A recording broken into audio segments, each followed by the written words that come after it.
بسم الله الرحمن الرحيم. اللهم صل وسلم على سيدنا جايت محمد. لك ازيكم اهو يا جماعه، يا ابني. عاملين ايه؟ يا رب تكونوا بخير وصحه وسلامه يا رب، وسعاده كده وراحه بال يا رب. طبعا النهارده فطرنا قاعدين كده للساعه حركه الساعه 11. نفطر ونشرب شاي ومش عارفه ايه، وقاعدين تحت المراوح بقى كده ومنتخين. فطبعا عايزين بقى نتغدى، فقلنا هنعمل ايه. بعد جبت نص كيلو جلاش من من المحل اللي هو بتاع الفراخ المجمده والاسماك المجمده والحاجات دي، تلاجة يعني. مش من اللي هو الجلاش اللي الجاهز اللي هو بتاع السوبر ماركت اللي اللفه فيها 4 ورقات، لا. جبت نص كيلو، ونص كيلو بقى هو نص كيلو يعني ما شاء الله. وجبنا كيسين مكرونه، مش عارفه ايه قصتنا مع المكرونه الاسبوع ده. وقلنا ايه غدانا كده بقى النهارده. وعندي بقى شويه قوانص، كنت منضفه الفراخ البيضه زي ما انتوا عارفين، وحوشت بقى القوانص في كيسه كده لوحدها وعينتها في الفريزر. فقلت بقى اطلعها النهارده. اديناها لفة كده في الكبة حلوة بنت ناس. وقمنا عاملين يجي كيلو بصل في الكبة برضو مكان القوانص. ورحنا خلطين ده على دي بقى ايه، ومعصجينهم بشوية فلفل اسود وشوية ملح وشوية بلحة الطيبة مبشورة كده. وقمت جايه بقى اللهم صل على النبي، عاملين صينيتين جلاش زي ما انتوا شايفين كده اهوت زي العسل. وعملنا شوية مكرونة، وكان عندي شوية رز بسمتي كده في الفريزر. طلعتهم برضه، عملتهم حوالي ربع كيلو، كانوا باقيين من رمضان يعني مش كتير ولا حاجة. الرز البسمتي لوبيا فاصوليا عدس اي حاجة من دي احتفظيبها في فصل الصيف في الفريزر وما تخافيش عليها. حطها بقى في كل حاجة في برطمان كده لوحدها او في كيس وارميها في الفريزر. انا عندي الفريزر اللي هو الكبير الخالص ده، ما هوش ابو دراب. اي حاجة برميها فيه بالذات في فصل الصيف، يعني الحاجات اللي زي دي ارميها في الفريزر وما تخافيش عليها. اللهم صل على النبي بقى. وايه طلعنا شوية الرز عملناهم كده عسل. وعملنا صينيتين الجلاش وعملنا كيسين المكرونة وحتة مخلل واتغدينا ومزاجنا مية مية والحمد لله. وربنا يدومها علينا نعمة يا رب. وانتوا كده تفضلوا في حياتنا كده على طول، نعمة في حياتنا كده وانتوا ظهرنا وانتوا عيلتنا التانية، وتكبروا بس يعني اللي انا طالباه منكم اللايكات، وتشاهدوا الاعلانات وتشاهدوا لنا الفيديو للاخر، عشان بس القناة كده يعني الحاجات ايه دي. تنش نفسها شوية معانا كده، تشد حيلها كده. لا والله. فطبعا القناة من غير متابعين ومن غير ناس محترمين زيكم كده مش هتبقى لها اي لازمة. وانا بفكر انني والله كل يعني ابقى قاعدة كده مع نفسي، الاقي المشاهدات بسيطة والاقي الاشتراكات بسيطة، اقول انا هقفل القناة دي، انا زهقت بقى صراحة. يعني انا بقالي سنتين ونص اهوت، يعني دخلت على سنتين ونص، انا بقالي سنتين و4 شهور اهو. فصراحة زهقت ومليت من القناة.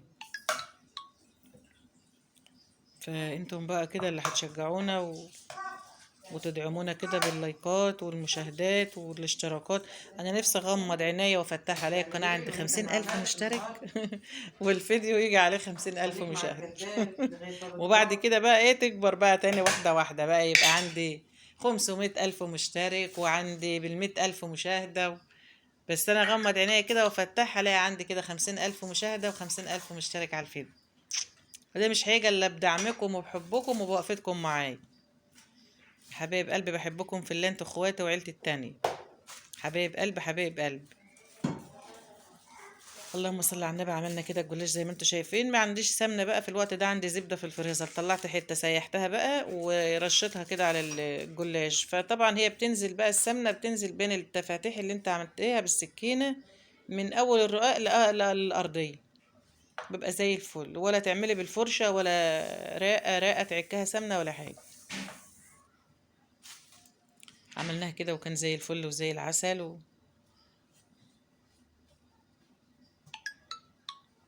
والناس تحمد ربنا والحمد لله وكل يوم عايز. كده بقى جبت بضاية وجبت كوباية اللبن ديت كانت عندي في التلاجة، ونعملهم بقى على الجلاش وندخله الفرن. واللهم صل على النبي بقى ايه، انا بهدلت الحوض لرانيا مواعين بيني وبينكم يعني، بس ما تقولوش لها. خليت لها الحوض كله مواعين عشان هي بقى تقوم تغسل، قاعده شايله لي ياسين وقاعده تلعبه. وانا قلت لها بقى الحوض عندك اهو، تقوم بقى ايه اشربي بقى الحوض يا رانيا. فصراحة سبت لها المكرونة، أنا عملت الرز وعملت الجلاش، وهي كملت المكرونة وغسلت المواعين. كده كده يا حبايب قلبي، ادي اللبن بالبيض بس، على كده اهو سهل وبسيط وشويه القوانص، هما كانوا يجوا نص كيلو قوانص، يعني تجمعت القوانص بتاعه الفراخ يجوا حوالي نص كيلو يعني. كانوا عسل، وحطيت عليهم شويه بصل حلوين وقرن فلفل وطماطمايه، بس الطماطمايه تحوش القلب بتاعها عشان بيبقى فيه ميه، اللي هو البذر ده بيبقى ايه، يصفي ميه على اللحمه وكده، تبقى تحوشيه يعني، تحوش القلب بتاع الطماطمايه. وعملناهم كانوا زي العسل، وبألف هنا للي داق حاجة، وبألف هنا للي يشوف حاجة يا حبايب قلبي. وبشكر كل اللي اشترك عندي في القناة، وكل اللي بيدخل عندي جديد بشكره على راسي من فوق، وبترفع كده من روحي، وبتحسسني كده ان انا يعني حابقة حاجة بحبكم وبدعمكم حبايب قلبي. هنا بقى بنعمل ايه، حطيت شوية زيت، فص حبهان، شوية كاري، شوية ورقة واحدة بس، ورق لوري، ورقة واحدة بس اللي كانت عندي، يعني كان عندي حبة هري كده فأنا خدت منهم ورقة، وشوية الملح وخلاص على كده. وعملنا شوية الرز بتوعنا كانوا زي العسل بس كده. كنت عايزة أحط لها بقى عود قرفة، بس الصراحة ما عنديش قرفة عادية. طبعا هذا الجلوس كده من ساعة ما بقول لكم حاجة كده، عسل عسل عسل. خلاص اهو في منتهى الجمال.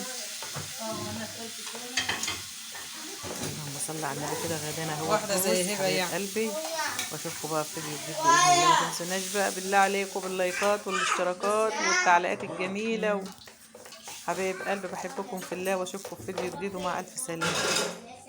مع الف سلامه حبايب قلبي. بالله عليكم اللايكات، واللي ما اشتركش في القناه واول مره يشوف قناه اوكا وايتن يشترك فيها. الحلو حبايب قلبي حلو بحبكم في الله، ومن ومع الف سلامه. قده